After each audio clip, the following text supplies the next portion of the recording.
ওকে, Microsoft word আমরা একটু বড় করি, ধরো এখানে 16 দিলাম, সমান আর&ডি গ্র্যান্ড 100,5। ওকে, শুধু কন্ট্রোল এ দিবা, সিলেক্ট করবা, দিয়া জাস্টিফাই কন্টেন্ট দুনো সাইড সমান হবে। সমান হওয়ার পরে দেখো এখানে একটা প্যারাগ্রাফ আছে, আমি একটু ছোট করি লেখার সাইজ, তাহলে আর একটু বুঝতে পারবা। দেখো এখানে এটা একটা প্যারাগ্রাফ, এটা একটা প্যারাগ্রাফ, ঠিক আছে না? প্যারাগ্রাফ তো চিনি। এই প্যারাগ্রাফটা আমরা সারা জীবন কিভাবে সিলেক্ট করি, এমনি ধরে এইভাবে টান দেই, তাই না? আবার নিচে থেকেও দিলেও হয়। কিন্তু আরেকটা সুন্দর পদ্ধতি আছে, শর্টকাট, টানাটানির দরকার নাই, জাস্ট এখানে ট্রিপল ক্লিক করলে সিলেক্ট হয়। ওয়ার্ডের উপরে ট্রিপল ক্লিক করলে সিলেক্ট হয়। সিলেক্ট হওয়ার পরে আমি এখানে প্রথম এইখান থেকে শুরু করব। দেখো এই যে এরিয়াল আছে না, এটা হলো ফন্ট। ফন্ট হইলো যেমন 10 জন ব্যক্তি, ধরো ধরো তোমরা 10 জন বান্ধবী আছো, হাতের লেখা যদি লেখে 10 জনে 10 রকম হবে না? কম্পিউটারের মধ্যে এরকম বিভিন্ন ধরনের লেখার টাইপ আছে, এটা বলবে ফন্ট ফেজ, নামটা মনে রাখবো, ফন্ট ফেজ, ঠিক আছে? এখন প্রথমে একটা প্যারাগ্রাফ নিবা, সিলেক্ট করবা, সিলেক্ট করে এখান থেকে যে কোনো একটা ফন্ট দিবা, তাহলে আমি বুঝবো যে তুমি ফন্ট চেঞ্জ করতে পারো। বোল্ড করে দিবা, বোল্ড করে এটা একটু বড় করে দিবা, বড় করার পরে ধরো এইভাবে তুমি রাইখা দিলা, ঠিক আছে? তার মানে তুমি একটা প্যারাগ্রাফের ফন্ট চেঞ্জ করা মানে তুমি সবকিছু পারবা, সব সময় পারবা অন্যান্য প্যারাগ্রাফের ফন্ট চেঞ্জ করবা, জাস্ট। তাহলে আমরা এটা শিখে গেলাম, তাই না? এইখানে দেখো তিনটা বাটন, একটা বাটন, দুইটা, তিনটা, তিনটা বাটন মানে তিনটা আইকন। লেখাকে বড় করার জন্য ধরো এই প্যারাগ্রাফটা আমরা যদি ট্রিপল ক্লিক করি সিলেক্ট হয়, হ্যাঁ? এখানে 12 আছে, 12 এটাকে পিটি বলে, পিক্সেল, পিটি একক, আমরা বলি না গ্রাম, সেন্টিমিটার, একক আছে না? তো এখানে 12 আছে, এটা আমি যদি বড় করি তাহলে এইখান থেকে নাম্বার ইনক্রিজ করলে লেখা বড় হয়। ধরো আমি এই যে এরকম বড় করি, যদি দেখো এই লেখাটা বড় হয়ে গেছে না এটার চেয়ে, কারণ আমি এখানে নাম্বার বড় করছি। ক্লিয়ার? ওকে, তার মানে আমি 24 ফিক্স করলাম, ঠিক আছে? এখন এখানে আসো, একটু বোঝার ব্যাপার আছে, এখানে একটু বুঝতে হবে এটা। ধরো এই লেখাটা আমি এখন এখানে 28 এরকম একটু মোটা করলাম, বড় করে এখানে গিয়ে আমি তার একটা হেডলাইন দিলাম, ধরো এই হেডলাইনটা দিলাম, আর লেখাটা মিডিলে নিয়ে আসলাম, ঠিক আছে? এখন দেখো এই লেখাটা তো বড়, তাই না? আর এই লেখাটা তো আরেকটু ছোট কিন্তু বড় লেখা, দেখো এতটুকু পর্যন্ত, ধরো এতটুকু, আমি এটা একটু ছোট করি, ছোট করলাম, দেখো এটা আরেকটু ছোট করি, তাহলে দেখতে হবে এক পেজে, খুব খেয়াল করো, দেখো এই যে লেখাটা আছে না, এইখানে দিয়ে এইটাও বড় করা যায়, আবার এই যে এ প্লাস আছে না, এটাতে ক্লিক ক্লিক ক্লিক করলে লেখা বড় হয়, এটাতে ক্লিক ক্লিক করলে লেখা ছোট হয়। তাহলে what is the difference between this and that? মানে এইটা দিয়ে বড় করলে কি পার্থক্য আর এটা দিয়ে বড় করলে কি পার্থক্য? এখানে একটা পার্থক্য আছে, বুঝার ব্যাপার আছে। দেখো আমি যদি ধরো এই ডকুমেন্টটা, এটা একটা 100 পেজের এরকম ডকুমেন্ট, ধরো হেডলাইন আছে, হ্যাঁ, এটাকে যদি বড় করতে চাই, ঠিক আছে, ডকুমেন্টটাকে যদি বড় করতে চাই, আমি যদি ধরো এই পুরা ডকুমেন্টটাকে সিলেক্ট কইরা আমি আরেকটু বড় বা ছোট করতে চাই, এইখানে যদি ক্লিক করি, দেখো বড় হচ্ছে, হচ্ছে না? বড় হচ্ছে, হচ্ছে না? এই যে ছোট লেখাটা, এইটা তার সাপেক্ষে যতটুকু ছোট ছিল আরেকটু বড় হয়, আবার বড় লেখাটা যে আছে না, এইটাও আরেকটু বড় হয়। ক্লিয়ার? এ প্লাসে ক্লিক করলে, আবার এ মাইনাসে ক্লিক করলে, এ মাইনাসে ক্লিক করলে ছোট হয়। এইটা বড়ই থাকে কিন্তু বড়র হালকা হালকা ছোট হয়, এটাও হালকা ছোট হয়, ঠিক আছে? একটা সেকেন্ড, এই লেখাটা, হ্যাঁ, এইটা দিয়ে বড় করব বা ছোট করব, তাহলে আমি যদি দেখো এইখানে বড় ছোট করলে বড়টা বড়র মতোই থেকে যায়, হালকা ছোট ছোট হয়, ছোটটা ছোটর মতোই থেকে যায়, ছোট ছোট হয়, বা বড় বড় হয়, আনুপাতিক হারে। কিন্তু আমি যখন এটা সিলেক্ট কইরা এটা বড় করব, ধরো এখানে কি আমাকে তো ফিক্স করতে হবে একটা নাম্বারে, ধরো আমি এখানে 26 এ ফিক্স করব। ধরো এখানে ডাইরেক্ট এই যে 26 26 না 28 বা 26 এ ফিক্স করলাম। এখন ঘটনা হচ্ছে যখন এই 26 এ ফিক্স করে দিব উপরেরটার নিচেরটার মধ্যে কোনো পার্থক্য নাই।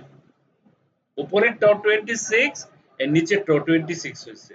তাহলে যখন আমরা একটা বিশাল বড় ডকুমেন্ট থাকবে ওখানে লেসন থাকবে চ্যাপ্টার থাকবে এত লেসন এটা হেডিং থাকবে স্টোরির নাম থাকবে স্টোরির নামটা যখন থাকবে সেটা বড় থাকবে আমি বইয়ের কথা বলছি সফট কপি কম্পিউটারে তো আমরা যখন একটা বই বানাবো উপরে হেডিং থাকবে হেডিংটা তো বড় থাকবে লেখাগুলো ছোট থাকবে নিউজ পেপারের মতো থাকবে না ওইখানে গিয়া কখনো অল সিলেক্ট কইরা এইটা দিয়ে ছোট বড় করবা না তাহলে কি হবে হেডিং মেডিং সব একরকম এক সাইজের হয়ে যাবে সব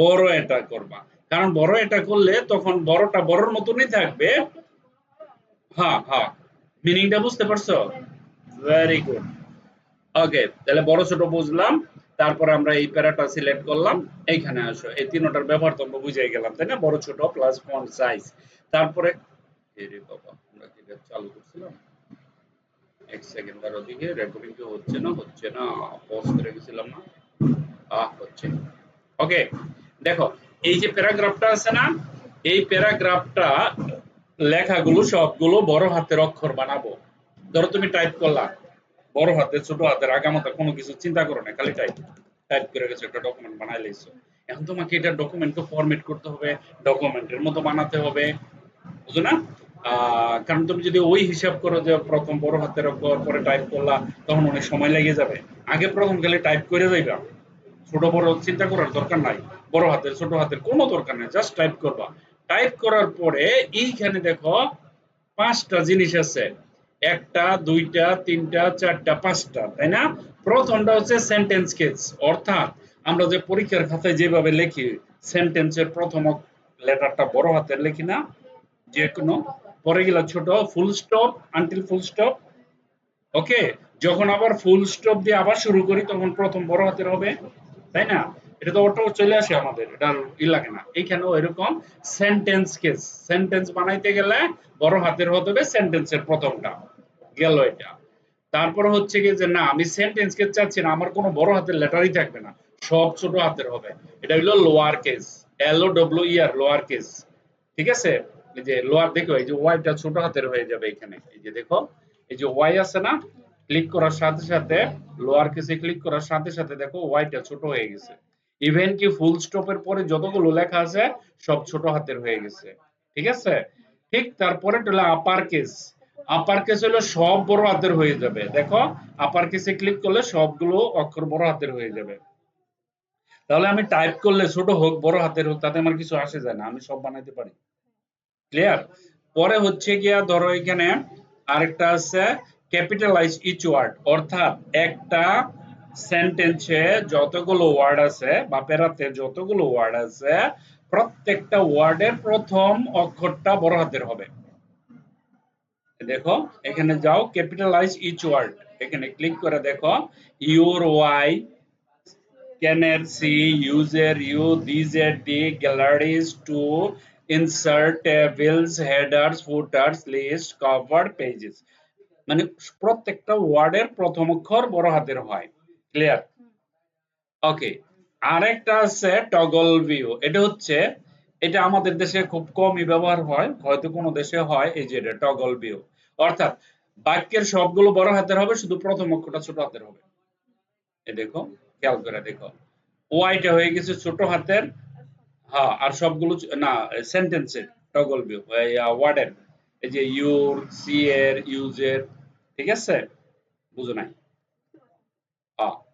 তাহলে এখানে গিয়া আমি সেন্টেন্স কেসে ফেরত আসবো মানে আমার নর্মাল হয়ে গেছে ঠিক আছে তাহলে এটির ব্যবহার তো আমি পারবো না ভেরি গুড একটা হ্যাঁ সব ছোট until full stop okay okay then come here এই যে বিটা হচ্ছে বোল্ড মানে কি ধরো মোটা এখানকার এই সেন্টেন্সটা ইম্পর্টেন্ট তাই না আমি যখন বিতে ক্লিক করব দেখো বিতে ক্লিক করার পরে দেখো এই লেখাটা একটু অন্যরকম হয়েছে কেমন হয়েছে একটু মোটা হয়েছে ওকে আরেকটা সেন্টেন্স আমি পিক করলাম এই যে ফুল স্টপ পর্যন্ত তারপরে দেখো এখানে আইতে ক্লিক করব। আই মানে ইটালিক, একটু বাঁকা হয়ে যাবে লেখাটা, দেখো হালকা একটু বাঁকা হয়ে গেছে, এই লেখাগুলো বাঁকা। ঠিক আছে, ওকে। আমরা আরেকটা প্যারা নেব, ফুল প্যারা। ইউ তে ক্লিক করব, ইউ মানে আন্ডারলাইন, দেখো আন্ডারলাইন হয়ে গেছে। ওকে, এখন এটা নরমাল, যা সবাই জানে আন্ডারলাইন দিলাম দেন, কিন্তু আরেকটু অ্যাডভান্স লেভেলে সেটা অনেকেই জানে না যে আন্ডারলাইনটা কালার করব কিভাবে, পিছনের লাইনটা কালার করব। এনে ক্লিক করলে তো হবে না, তোমাকে ডিপে যেতে হবে, ডিপে গিয়ে আন্ডারলাইন কালারে যেতে হবে, তারপরে এখানে গিয়ে একটা কালার চুজ করতে হবে, এনি কালার যেটা সিলেক্ট করবো সেটাই হবে। ওকে, এখন আবার বলতেছে না একটা না, আমি ডাবল আন্ডারলাইন দিব, ডাবল আন্ডারলাইন দিলে এখানে ডাবল আছে, এই যে ডাবল দিলে ডাবল হয়ে যাবে। ঠিক আছে, এখানে ডাবল দিলে ডাবল হয়ে যাবে। Okay fine.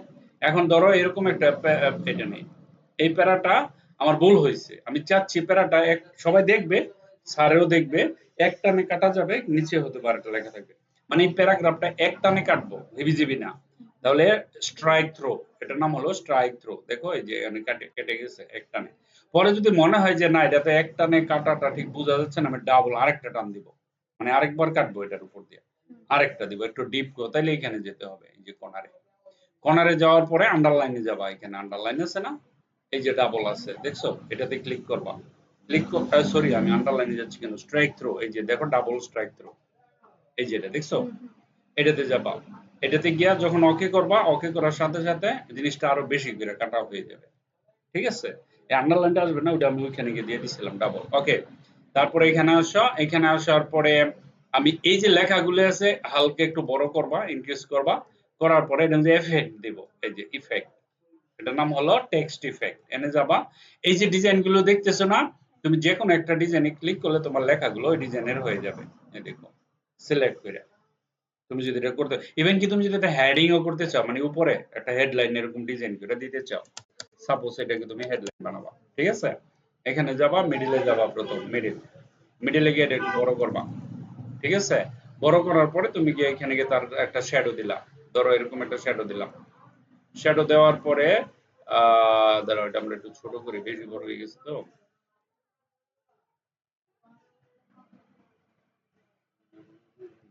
লেখা তো ছোট করছি গে,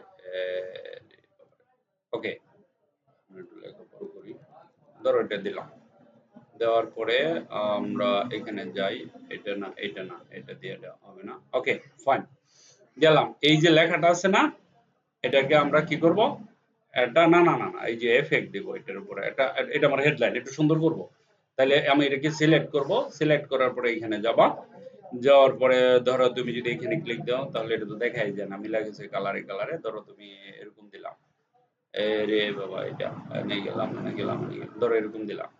ঠিক আছে, ডিজাইন করতে পারতেছি আমি। তারপরে এখানে গেলাম, অথবা আমি এই থিমটা চেঞ্জ করে দিব, ধরো আমরা এখানে গেলাম, যাওয়ার পর আমরা একটা হালকা একটা কালার নিলাম, ধরো এই কালারটা নিলাম, হ্যাঁ, তারপরে এটাকে সিলেক্ট করলাম, সিলেক্ট করার পরে এখানে গেলাম, এখানে যাওয়ার পর এটি তো বুঝছি মোটামুটি, তাই না? এখন এই যে আউটলাইনে যাবা, আউটলাইনে যাওয়ার পরে এখান থেকে আউটলাইন শ্যাডো, এই যে শ্যাডোর কথা বলছি, তো এখান থেকে যে কোনো শ্যাডো দিতে পারো, গ্লো, এই দেখো এখানে গ্লো গেলে গ্লো, ধরো আমি এই গ্লোটা দিলাম, এটা দেওয়ার সাথে সাথে দেখো লেখার পিছনে একটা গ্লো হইছে, ওই যে শ্যাডোর মতো হইছে না, তো এটা এটা নিয়ে প্র্যাকটিস করবা সবগুলো। ঠিক আছে, এখানে এই যে গ্লো আছে, তারপরে এটা আছে, গ্লো এর ভিতরে আছে মোর গ্লো আছে, গ্লো অপশন আছে, গ্লো এর মধ্যে আবার বিভিন্ন ধরনের অপশন দিতে পারবা, মোর গ্লো কালার আছে, এখানে গেলে বিভিন্ন কালারের, তুমি যদি কালার চেঞ্জ করে দাও তো কালার চেঞ্জ করতে পারবা, কালার মানে এটা সিলেক্ট করে, এটা সিলেক্ট করার পরে এখানে যাবা, এখানে যাওয়ার পরে এই যে গ্লোতে যাবা, গ্লোতে যাওয়ার পরে মোর গ্লোতে যাবা, পরে এখান থেকে কালার ইফেক্টটা চেঞ্জ করে দিতে পারবা, ধরো আমরা যদি এরকম কালার দিই, দেখো কালারটা চেঞ্জ হয়ে গেছে, গ্লো বলতে পিছনে শ্যাডো ছায়াটা বলতেছি। ঠিক আছে, তাহলে এটা, আর যদি লেখার কালার করি আমরা, ধরো লেখাকে কালার, এই যেটা দিয়ে আমরা কালার করতে পারি, এখানে গেলেই ধরো এই যে বিভিন্ন ধরনের কালার দিলাম, এই দেখো এটা কালার, এখন আমি এক কালার দিতে চাই না, আমি গ্রেডিয়েন্ট মানে একটা অক্ষরের মধ্যে কয়েকটা কালার দিতে চাই, ডিজাইন করতে চাই, তখন তুমি একটু বড় করো এটা, তাহলে দেখতে পারবা, ধরো এই লেখাটার মধ্যে আমি গ্রেডিয়েন্ট কালার দিব, তার মানে জি এর উপরের অংশটুকু রেড দিব, মাঝে হলুদ দিব, এরকম। হ্যাঁ, এরকমও আমরা করতে পারি। তাহলে আমরা যদি পুরোটা সিলেক্ট করি, সিলেক্ট করে কালারে যাই, তারপরে গ্রেডিয়েন্ট কালার আছে, গ্রেডিয়েন্ট মানে বিভিন্ন কালার, মোর গ্রেডিয়েন্টে যাবা, মোর গ্রেডিয়েন্টে যাওয়ার পরে এখানে যাবা, এখানে যাওয়ার পরে দেখো এখানে লেখা আছে টেক্সট আউটলাইন, টেক্সট ফিল, এটাতে গেলে গ্রেডিয়েন্ট পাবা, এই যে গ্রেডিয়েন্ট। ঠিক আছে, এখানে গেলে বিভিন্ন ধরনের গ্রেডিয়েন্ট কালার আছে। ধরো এখান থেকে একটা গ্রেডিয়েন্ট কালার নিলা, এই গ্রেডিয়েন্টটা কালার নিলা, দেখো কালার অনুযায়ী এফেক্ট আসতেছে। এখন আমি প্রথম পিঙ্ক কালার রাখবো না, এখানে রেড রাখবো। তাহলে এখানে গিয়ে এখানে ক্লিক করে সিলেক্ট করে রেডে ক্লিক করলে এই জায়গাটা রেড হয়ে যাবে। তার মানে লেখার মাঝে রেডটা ইফেক্ট করবো। এটার ভিতর দিয়ে এসে এখানে এটা ইফেক্ট করবে। তারপরে ধরো আমি হলুদরা এখানে রাখতে চাই না, আমি হলুদের জায়গায় এখানে অন্য একটা কালার দিতে চাই, গ্রিন দিতে চাই, এরকম এটা এখানে এফেক্ট করবে। ঠিক আছে? মানে এইখানে ক্লিক করে যেটাতে ক্লিক করবো ওই জায়গাটুকুর কালার চেঞ্জ হয়ে যাবে। ডিফারেন্ট ডিফারেন্ট কালার দিতে পারবা। বুঝতেছো না? একটু কঠিন লাগতেছে? দাঁড়াও, ঠিক হয়ে যাবে একটু। এই যে ধরো আমি এটা দিলাম, এই যে ওকে দিলাম, এই দেখো আমি ওই